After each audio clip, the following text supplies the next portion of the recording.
Au mois d'août, la tâche qui prend le plus de temps au potager, c'est simplement de récolter parce qu'il fait encore bien trop chaud, en tout cas ici dans le sud, pour tenter des semis d'automne. Encore plus cette année où le mois d'août a été une triste continuité de la folie des mois de juin, des mois de juillet. Pour information, il est tombé 1 mm de pluie au mois d'août cette année, quand il est tombé 70 mm en 2015, 30 mm en 2016. L'année 2018 déjà avait été très sèche, où on n'avait eu que 2 mm. Ça fait donc 2 années de suite qu'on a un été très sec. Alors c'est comme ça, on encaisse cette météo très dure, cette saison, aussi la saison passée, puis on espère simplement avoir un retour à la normalité et avoir une saison 2020 bien plus clémente. Comme au mois de juillet, on continue à récolter des aubergines à tout va. C'est clairement, comparativement à d'autres saisons, la culture qui a réussi le mieux cette année. Alors après, je ne vais pas vous détailler toutes les récoltes du mois d'août. Juste vous dire que évidemment on n'a pas acheté le moindre légume ce mois d'août comme depuis le mois d'avril, et plus encore on congèle, on profite des récoltes de tomates, de poivrons, de courgettes pour faire notamment des ratatouilles, des tiens. C'est vrai qu'avoir un potager, c'est aussi essayer de trouver du temps en cuisine, et il en faut pendant l'été pour ensuite profiter de ces préparations pendant tout l'automne, pendant tout l'hiver. Les courges ont du retard cette année. L'année dernière, j'en récoltais dès la mi-juillet. Et là, au mois d'août, on attend encore que cette culture arrive à maturité. On voit que les pédoncules commencent à sécher, mais ce n'est pas encore ça. C'est un premier signe de maturité. Mais il va falloir encore attendre bien 15 jours, 3 semaines. Je plante beaucoup d'arbustes fruitiers directement dans le potager parce que le sol est bien mieux préparé que sur le reste de mon terrain, et je croise les doigts vraiment dès l'année prochaine d'avoir des récoltes abondantes, et je rêve déjà d'avoir des confitures maison multi-fruits rouges. Je sais que j'en ai déjà fait dans le passé et c'est impressionnant de saveurs. D'ailleurs, je me souviens qu'on ouvrait le pot et le soir même, il n'y avait plus rien. À la fin du mois, je récolte mes pastèques. Enfin, quand je dis mes pastèques, ce serait vous mentir. Je récolte ma pastèque parce que j'en ai eu une seule là aussi. Encore une fois, des tonnes de fleurs ont avorté et une seule a bien voulu grandir. On a la chance qu'elle a été extrêmement délicieuse. Je vous avoue que j'ai même cédé ma part aux enfants parce que de les voir croquer là, dans ces bananes de pastèque à grosses dents, de voir cette eau sucrée dégoulinée, ouais, c'est encore une fois quoi. Quand on est parent, de voir ses enfants croquer à grosses dents comme ça, ce qui vient du potager, ouais, c'est voilà. Même s'il n'y en a qu'une, ça démultiplie de façon le plaisir.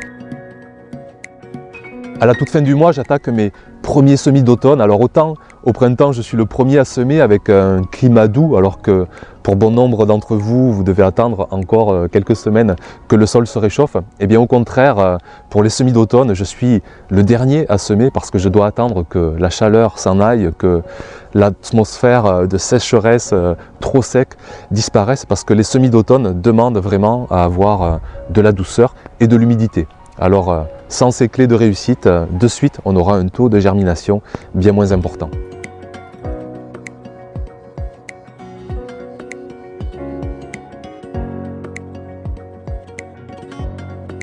En septembre, en année classique, sans record historique de chaleur, sans sécheresse historique, le potager est au summum de son activité. Je sais que même pour de nombreuses régions, de nombreux jardiniers que vous êtes, le mois de septembre est souvent le plus beau mois au potager. Mais cette année, dès le début du mois de septembre, je commence déjà à faire un premier nettoyage d'automne, des plants qui sont complètement à bout de souffle après 3 mois de chaleur, que je coupe, que j'arrache, que je cisaille, que je recycle bien sûr. J'utilise notamment la tondeuse pour émietter tout ça, pour le mélanger ensuite plus facilement avec mes autres amendements, parce que bien sûr toutes les matières végétales du potager sont recyclées et sont destinées à nourrir mon sol par la suite. Alors tout y passe, des plants de courgettes, les plants de tomates qui tombent malades les uns après les autres, après plusieurs mois quand même à nous offrir de généreuses récoltes, les plants de haricots qui eux aussi arrivent à bout de souffle. Ça fait de la bonne matière organique pour le sol, c'est vrai, mais c'est quand même assez vert, trop vert même. C'est très frais, très humide comme matière organique que tous ces déchets végétaux. Alors je prends soin de le mélanger par la suite avec du fumier, du foin, de la paille. Sinon ça va se minéraliser sans faire d'humus. Et la saison prochaine est encore loin. Alors si ça se minéralise trop vite, il y a un risque de lessivage, il y a un risque que les minéraux s'en aillent. Alors je prends soin par la suite d'équilibrer tout ça avec des matières plus sèches. Très belle découverte que ces petites Jack Be Little que je cuisine avec du comté, avec de la crème épaisse et puis avec des œufs, du poulailler. Ça a été des instants divins en cuisine. Les courges, j'ai l'impression que plus elles sont petites, plus elles sont concentrées en goût, plus elles sont sucrées, plus elles ont un goût de noisette, de châtaigne. C'est vraiment délicieux, je vous conseille vraiment cette belle variété. Alors comme pour le mois d'août, je ne vais pas trop m'étendre sur toutes les récoltes du potager, mais je tiens quand même toujours à montrer par l'image l'aspect nourricier du potager. Alors vous montrez toujours quelques beaux paniers de courgettes, de betteraves, les courges aussi qui arrivent en quantité durant ce mois de septembre, notamment ces jolies courges bleues de Hongrie. On ne les a pas encore dégustées, alors je ne peux pas trop vous en dire, mais déjà d'aspect, de couleur de peau et de couleur de chair, elles ont l'air vraiment appréciables. Toujours des poivrons, des aubergines aussi qui continuent à agrémenter nos repas et surtout à agrémenter nos préparations encore pour les congélations pour l'hiver. À partir de mi-septembre, on commence clairement à sentir que le potager rentre, ça y est, dans la pente descendante après plusieurs mois d'ascension, mars, avril, mai, juin, juillet, août. Là, ça y est, les premières douceurs arrivent, les jours commencent à sérieusement raccourcir et on sent que le potager commence à rentrer dans une phase de repos. Les patates douces, ça y est, arrivent enfin à maturité après plus de 4 mois sous terre. Là aussi, la récolte a été bien moins importante que l'année dernière, quasiment, je pense bien 2 fois moins de récolte.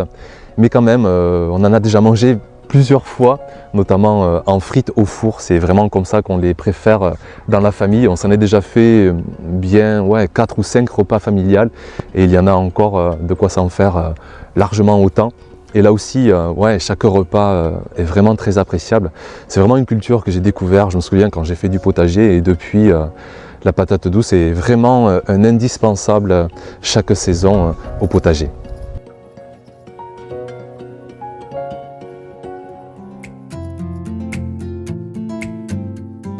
En octobre, il est temps de déjà penser à la saison suivante, il est temps de nourrir au mieux le sol de notre potager pour la saison prochaine, de lui redonner tous les nutriments que les cultures exigeantes de légumes ont pris cette saison.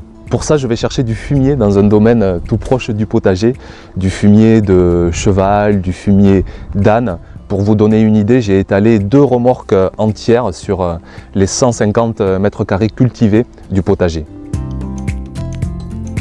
En octobre, pour nourrir le sol, j'utilise aussi du compost végétal, j'utilise mon compost maison. Alors j'appelle ça du compost, mais c'est plutôt un mélange grossier de toutes les matières organiques que je recycle, que ce soit les déchets de cuisine, les déchets de la maison, les déchets végétaux, les déchets paysagers du terrain, les feuilles mortes, les tontes. Tout ça, je trouve, forme comme un ensemble homogène, comme une bonne recette de cuisine où les œufs vont lier la farine, où le sel va donner du goût, où la levure va permettre de lever. Je trouve que c'est un peu pareil dans un compost. Chaque élément donne encore plus de valeur à l'autre et de mélanger matière humide, matière sèche, matière végétale, matière organique, matière animale.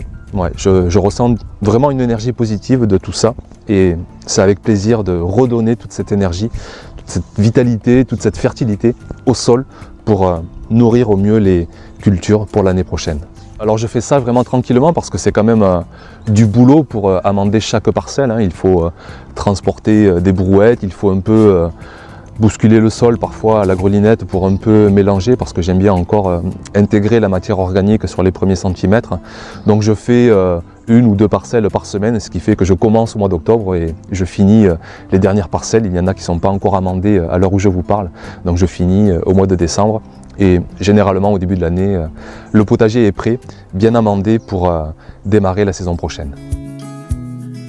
Les semis d'automne, eux, de leur côté, commencent à bien donner. Les épinards commencent à offrir de belles récoltes. Les blettes aussi qui reprennent vie, je les avais coupées à ras en fait après l'été tellement elles étaient grillées et elles sont de suite reparties, elles nous ont offert de très belles feuilles et encore à l'heure actuelle au fond du potager j'ai de très belles récoltes à venir de feuilles de blettes. Les dernières récoltes de courges aussi, notamment cette belle variété, la Royal Acorn, c'est vous qui me l'avez remémoré parce que je l'avais perdue et c'est vrai que c'est une variété très jolie, alors déjà de couleur, déjà de forme et à mon avis une fois en cuisine, on devrait se régaler aussi. Apparemment, elle a un goût de noisette. Je vous tiendrai au courant, mais bon, j'ai peu de doutes sur le fait qu'on se régale avec cette belle variété. Enfin, pour finir le mois d'octobre, les dernières butternuts, les dernières récoltes de patates douces, toutes ces belles cultures qu'on va pouvoir stocker durant des semaines, durant des mois, et qui vont nous agrémenter nos repas d'automne, nos repas d'hiver. Et puis voilà pour cette rétro sur 10 mois de l'année. Alors il reste novembre, décembre où l'activité reste anecdotique au potager. C'est surtout le temps de se ressourcer, de se réchauffer. On commence à sentir vraiment l'hiver qui s'installe avec cette première vague de froid. Il est temps de laisser les choses se reposer tranquillement, se régénérer et de pouvoir repartir au mieux pour la saison prochaine. Merci pour avoir suivi cette rétro annuelle du potager.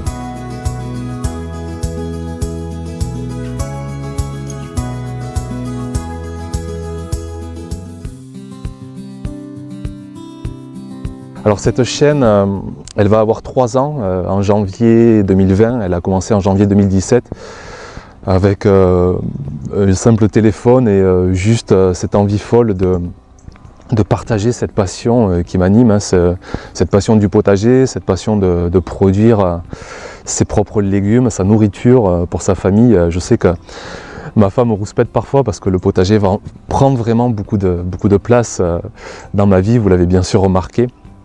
Et comme tout, il faut trouver le juste équilibre. Alors je sais qu'on en parle souvent et j'essaie de trouver la meilleure place, qu'elle n'en prenne pas trop, qu'elle n'en prenne non plus pas assez, pour qu'aujourd'hui la pratique du potager ait la juste place dans mon quotidien. Alors comment ça se passe? Donc il y a eu cette chaîne il y a 3 ans qui a démarré, c'était comme je vous dis pour montrer cette passion, mais j'avais à l'époque beaucoup de travail, j'avais un boulot de formateur à côté qui me prenait 2/3, j'étais à 2/3 temps. J'étais aussi parent à 3/4 temps, donc ça faisait pas mal de travail. Vous connaissez ça, vous savez, quand on a des enfants, à l'époque ils étaient encore plus jeunes, ça demandait encore plus de boulot. Et j'ai essayé donc quand même avec tout ça de créer cette chaîne parce que aussi j'adore la vidéo, j'adore l'outil informatique en même temps que la passion du potager. Donc c'était une façon de mixer ces deux passions. Et puis la chance que rapidement il y a eu un certain écho, la chaîne a rassemblé 100, puis 1000, puis 5000 abonnés au bout d'1 an. Alors déjà ça a commencé à m'interpeller un petit peu et puis j'ai laissé les choses passer. La deuxième année on a fini à 20 000 abonnés.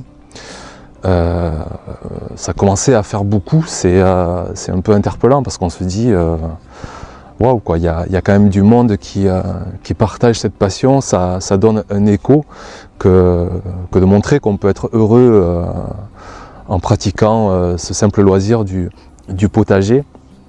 Et j'ai fait le pari dingue en fait, on en a discuté avec ma femme et je me suis dit écoute, j'en peux plus, c'est vrai que j'étais formateur dans des matières que je ne cautionnais plus, j'enseignais le management, le commerce, j'ai eu toute une première vie dans ces métiers-là, des erreurs de jeunesse on va dire, enfin non pas des erreurs parce que c'est sans regret, mais en évoluant, en vieillissant, ce sont des matières que je ne pouvais absolument plus enseigner, je ne pouvais plus former des gens. Et puis j'ai de plus en plus de mal avec ce mot de former, je vois quelque part un formatage, j'ai du mal avec cette notion. C'est pour ça d'ailleurs que sur cette chaîne, vous ne verrez jamais de formation, c'est un partage d'expérience, un vécu, les oiseaux sont d'accord, mais j'estime pas détenir quelconque vérité, je sais pas comment dire, j'ai pas d'idéologie, j'ai pas de vérité sur le potager. je chemine, je m'inspire de tout, de rien, de tas de diversité de connaissances et je partage juste un cheminement, une quête d'existence en essayant de jardiner au mieux. Mais ce qui fait que pour en revenir donc à ce métier, je m'arrêtais sur le bord de la route, je me revois limite à en vomir parce que je devenais vraiment malade de faire un métier que je n'arrivais plus à faire. Et en même temps, je sentais qu'il y avait quelque chose à faire avec une façon de partager de la façon la plus factuelle la pratique du potager. Sur YouTube à l'époque, je trouvais qu'il y avait trop de beaux discours, notamment sur cette fameuse permaculture. Alors j'emploie plus trop ce mot parce que c'est tout et rien à la fois. Alors je m'en inspire en cachette, mais je ne l'utilise plus dans mes vidéos, dans les titres. Je mets ce concept de côté, même si je le respecte énormément, mais je préfère juste parler de potager de façon naturelle. Ça me correspond en tout cas mieux et ça m'évite des critiques parfois sévères. Je trouve qu'il y a plus de tolérance dans la simple pratique du potager. Donc j'ai fait le pari d'arrêter de travailler mon métier, d'arrêter de faire mon métier de formateur et de me lancer dans cette passion du potager et d'essayer d'en vivre. Alors c'était un sacré challenge parce que YouTube rémunère très peu, mais hors de question pour moi de cracher sur cette plateforme. Bien sûr, YouTube n'est pas parfait, mais qui est parfait? Moi le premier, je balaye devant ma porte, je me regarde dans la glace et je suis très très loin d'une quelconque perfection. J'ai bien des choses à me redire, à me reprendre, et pour YouTube c'est pareil, et je préfère m'incriminer moi, me concentrer sur moi plutôt que d'aller critiquer sur quelconque raison YouTube. Alors bien sûr c'est une grosse boîte, il y aurait mille et une choses à redire, mais en tout cas ne serait-ce que je me sers d'elle pour me permettre de partager, donc je trouve normal de respecter un minimum cette plateforme. C'est pour ça aussi que je monétise mes vidéos et que je ne vous demande rien, je ne demande pas d'argent à qui que ce soit, à quoi que ce soit. J'ai la chance d'avoir pas mal de vues sur la chaîne et avec la monétisation ça me permet de vivre en partie de cette passion.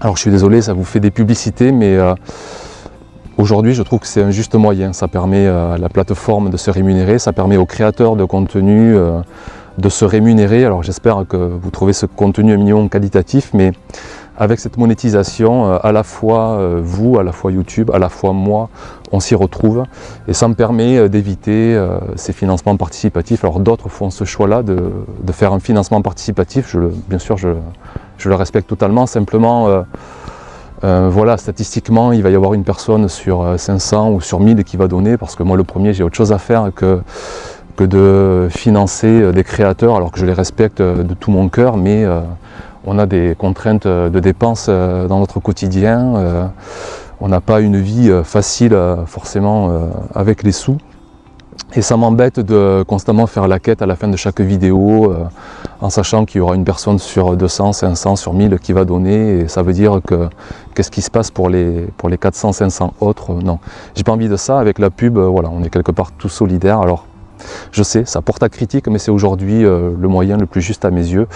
Et tant pis si ça peut en choquer certains. Donc voilà pour cette partie monétisation. La trajectoire de la chaîne, personnellement, presque, elle me fait peur parce qu'on avait 5000 abonnés, puis 20 000, plus 70 000 cette troisième année. Je ne sais pas ce que ça va être la quatrième année. En tout cas, quelle que soit la trajectoire, vous pouvez vraiment compter sur moi pour... alors de suite, j'ai des émotions parce que ça fait appel à notre rapport en fait.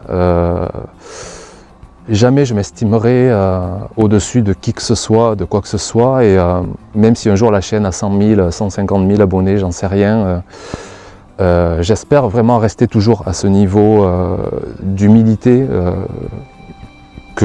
qui me tient, c'est même pas à cœur, quoi, qui me semble être inné, parce que je sais pas, c'est le minimum à mon sens de respect, de vous parler comme si je parlais à quelqu'un qui en sait plus que moi, et c'est le cas souvent. Je porte une estime pour chacun d'entre vous largement à ma hauteur, et même plus qu'à ma hauteur. Alors c'est pour ça que je me nourris énormément de vous, parce que, je vous répète, j'estime que vous en savez largement, même plus que moi, sur bien des sujets. Je me souviens d'un commentaire qui m'a dit « Ouais, Olivier, t'es habile avec les commentaires divergents, tu sais chaque fois retourner le truc ». J'appelle pas ça de l'habilité, c'est simplement qu'au contraire, je me nourris énormément des divergences. Je n'ai aucun dogme, je n'ai aucun dogme, je n'ai aucune idéologie, je n'ai aucune finalité. Je m'enrichis de la permaculture, mais je m'intéresse aussi beaucoup aux apports scientifiques, aux méthodes maraîchères. Je m'intéresse aussi à l'agriculture intensive. Je cherche à comprendre pourquoi on a besoin de graines F1, pourquoi on a besoin de pesticides, pourquoi on ne fait pas tous à la façon dont on peut se réjouir dans nos potagers, mais autant c'est facile de faire le fier dans son potager, autant c'est une toute autre histoire de faire de l'agriculture de façon intensive. Et c'est pour ça que j'aurai rarement des mots discriminants ou des mots durs pour d'autres pratiques que les miennes. Je respecte ceux qui passent le motoculteur, ils ont certainement des raisons, et ce serait beaucoup trop en tout cas de prétention pour moi de penser que moi j'ai raison à ne pas passer le motoculteur et lui c'est un idiot de le passer. Non, dans ma tête c'est pas aussi simple, s'il le fait c'est qu'il a certainement une raison de le faire et il est certainement aussi intelligent que moi de le faire. En tout cas, j'y accorde autant d'importance. Alors je cherche à comprendre, c'est ce qu'on m'a appris aussi à l'école, les thèses, les antithèses, et essayer de faire une synthèse. Alors c'est souvent un gros schmilblick dans ma tête, mais bon, on progresse et voilà, c'est là où aussi je vous remercie, c'est que j'ai l'impression qu'on fait ce cheminement ensemble avec cette chaîne et ouais, encore une fois, c'est beaucoup d'émotions. Alors, pour la suite, pour la saison prochaine, vous pouvez compter sur moi, je reviendrai avec beaucoup d'évolutions. Je vais quand même garder, je pense, le format hebdo, tous les dimanches. La monétisation continuera pour me permettre d'avoir un minimum de revenus. Je refuserai, quoi qu'il en soit, les placements de produits ou en tout cas des produits que je n'aurais pas eu idée d'utiliser. Alors pourtant, je peux vous garantir que ça frappe à la porte. En plus, c'est vicieux parce qu'au départ, on vous propose des produits gratuitement et puis après, c'est des produits et un peu de sous et puis après, c'est des produits et un peu plus de sous et là, ça commence à devenir des sommes où forcément, voilà, il y a cet appât de l'argent, mais bon, je mets un principe à refuser, c'est à moi à me débrouiller, à me démerder pour aller trouver d'autres sources de financement.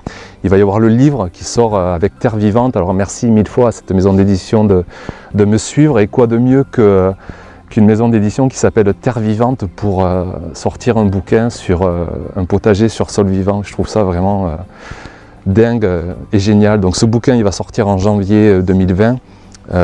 J'ai pas encore le prix, mais bon, je pense qu'il ne sera pas à 15 € comme d'autres livres, il sera peut-être à 20, 25 €, mais j'ai tellement tout donné, il va y avoir entre 250 et 300 pages, et puis je l'ai voulu aussi différent de tous les autres livres de potager, parce que je parle presque autant du jardinier en fait que du potager.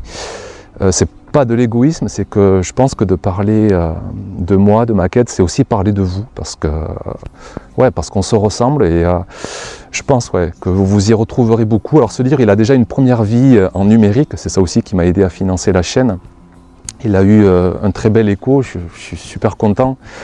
Il a été totalement refondé, totalement restructuré. Et donc cette fois-ci, il va sortir en version papier. Et bien sûr, je vous en reparlerai. Pour finir, je suis sûr que j'oublie un milliard de choses, mais c'est pas grave, je vous en reparlerai par la suite.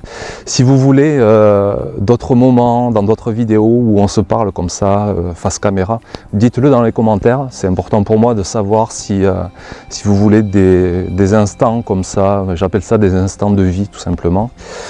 Quoi qu'il en soit, je vais essayer de finir sans trop trembloter. On va dire que c'est l'hiver qui arrive, c'est vrai, en plus il fait pas très chaud avec cette première vague de froid. Je vais finir,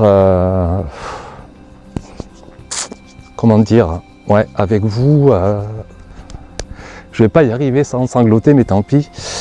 Je voudrais insister sur la bienveillance dingue qu'il y a sur la chaîne. Allez, je me reprends. Je voudrais insister vraiment sur cette bienveillance folle. Je crois qu'il y a plus de 10 000 commentaires sur la chaîne en 3 ans.